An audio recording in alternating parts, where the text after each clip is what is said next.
नमस्कार दर्शक बंधु अनेक अनेक स्वागत। कटक ओएमपी बाटालियन तरफ परिसर मध्य मु संजय कुमार शतपथी आपण अनेक अनेक शुभेच्छा अभिनंदन ज्ञापन करुच्ची। आज आम पहुंचीचु कटक 6ठ बाटालियन दुर्गपति कार्यालय सम्मुखें।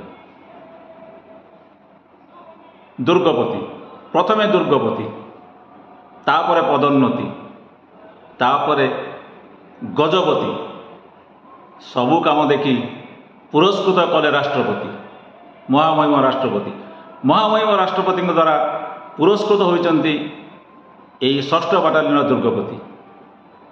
केमिति लागुची केमिति अनुभव चारिटा पदवी रे वर्तमान सी माहिर अच्छी केमिति खुशी से अनुभव करुँच आउ ये आ पछरे कहार प्रेरणा कहार उत्साह रही बुझा माननीय दुर्गपति श्रीयुक्त सूर्यनारायण मल्लिक महोदय।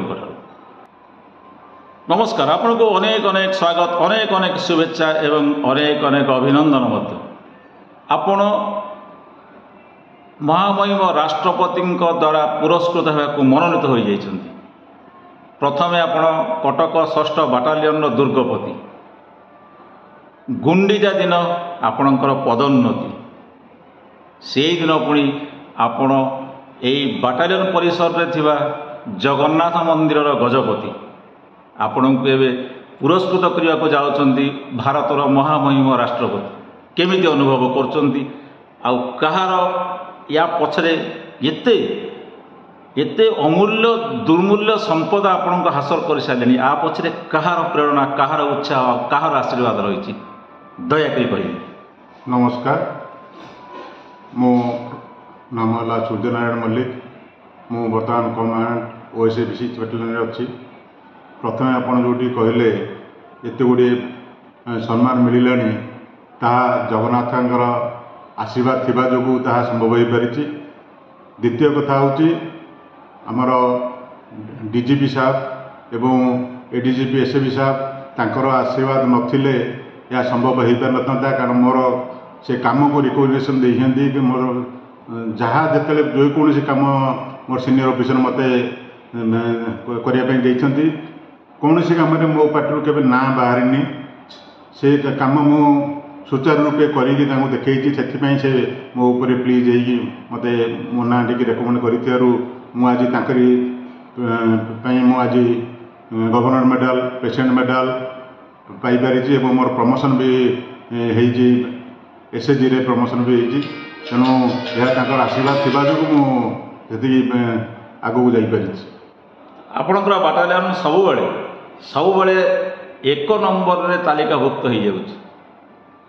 यहाँ आपणकर कर्तव्यनिष्ठ एवं कार्य व्यस्तता मध्य आप केमिति करिपारुछन्ति एटा कर्तव्यनिष्ठा बोली कह ना कार्य व्यस्तता मध्य ये जो संपादन करिपारुछन्ति ये काम या कह कौन कह कर्तव्यनिष्ठ निश्चय तो कर्तव्य तो निश्चय हमको दिखाई आम करूँ यह पछरे मोर समस्त बाटालियन ऑफिसर्स एवं अन्य स्टाफ जो मैंने अच्छा समस्त सपोर्ट नथिले या केबे संभव हो पारंतानी।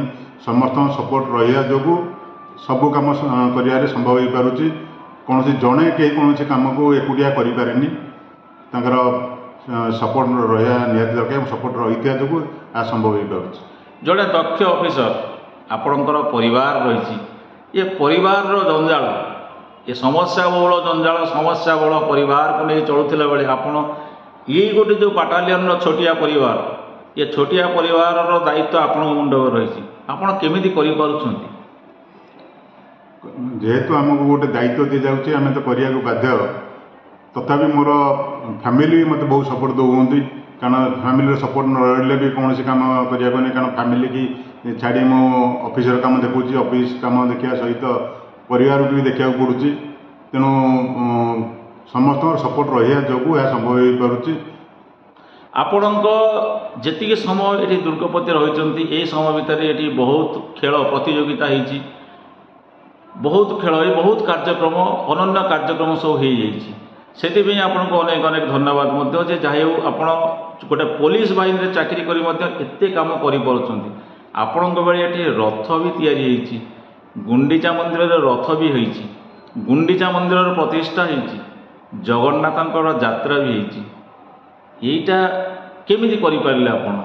କାହାର ଆଶୀର୍ବାଦକୁ ଆପଣ ଆଶ୍ରୟ କରିବେ? ଆପଣ ବାପା ମାଆଙ୍କର ଆଶୀର୍ବାଦ ନା ଆପଣଙ୍କ ପୂର୍ବ ସୁକୃତର ଆଶୀର୍ବାଦ? ପୂର୍ବ ସୁକୃତର କିଛି କର୍ମଫଳ ଅଛି ବୋଲି ସେଇଟା କରୁଛନ୍ତି ନା ପ୍ରଭୁ ଜଗନ୍ନାଥଙ୍କର ଆଶୀର୍ବାଦ?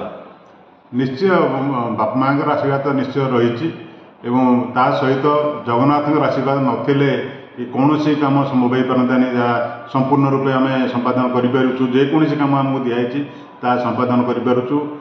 ତୃତୀୟ କଥା ହେଉଛି ମୋର ଷ୍ଟାଫ୍ ଯେତିକି ମୋତେ ସପୋର୍ଟ କରୁଛନ୍ତି, ଷ୍ଟାଫ୍ଙ୍କ ପାଇଁ ବି କାମ ଗୁଡ଼ିକ ସମ୍ଭବ ହେଉଛି, କାରଣ ମୁଁ ଏକୁଟିଆ ତ କୌଣସି କାମ କରିପାରନ୍ତିନି। ଷ୍ଟାଫ୍ ଜଗନ୍ନାଥଙ୍କର ଆଶୀର୍ବାଦ ଅପାର କୃପା ରହିବା ଯୋଗୁଁ ତାହା ସମ୍ଭବ ହୋଇପାରୁଛି। ସବୁ କାମରେ ଆମେ ସକ୍ସେସ୍ ହେଇପାରୁ। ଏତେ ପୁରସ୍କୃତ ଆପଣ ହେଇସାରିଛନ୍ତି, ଓଡ଼ିଶା ସରକାର, ଭାରତ ସରକାର ସମସ୍ତର ଆପଣ ପୁରସ୍କୃତ ହେଇସାରିଛନ୍ତି। ଚାକିରି କଲେ ତ ଅବସର ହିଁ ଅଛି, ଅବସର ପରେ ଆପଣ କ'ଣ କରିବେ, କ'ଣ ଚିନ୍ତା କରିଛନ୍ତି? ନିଶ୍ଚୟ ଅବସର ତ 10 ମାସ ମାତ୍ର ରହିଲା, ତେଣୁ ଅବସର ପରେ କେଉଁଠି ଠାକୁରଙ୍କ ସେବା କରିବା ପାଇଁ ସୁଯୋଗ ମିଳିଲେ ଠାକୁରଙ୍କ ସେବା କରିବା। ଯେପର୍ଯ୍ୟନ୍ତ ମୁଁ ବଞ୍ଚିଛି ଠାକୁରଙ୍କର ଆଶୀର୍ବାଦ ନେବା ପାଇଁ ସବୁବେଳେ ମୁଁ ସିସ୍ ପେଟାଲ ଆସିବି। ଯେକୌଣସି ଜାଗାରେ ରହିଲେ ବି ଠାକୁରଙ୍କର ସେବା କରିବା ଯେତେବେଳେ ସୁଯୋଗ ମିଳିବ ମୁଁ କେବେ ଅବହେଳା କରିବି। ଗୋଟିଏ ଆଶୀର୍ବାଦ ରହିଥାଉ, ସମସ୍ତେ ଭଲରେ ରୁହନ୍ତୁ। ଧନ୍ୟବାଦ, ନମସ୍କାର।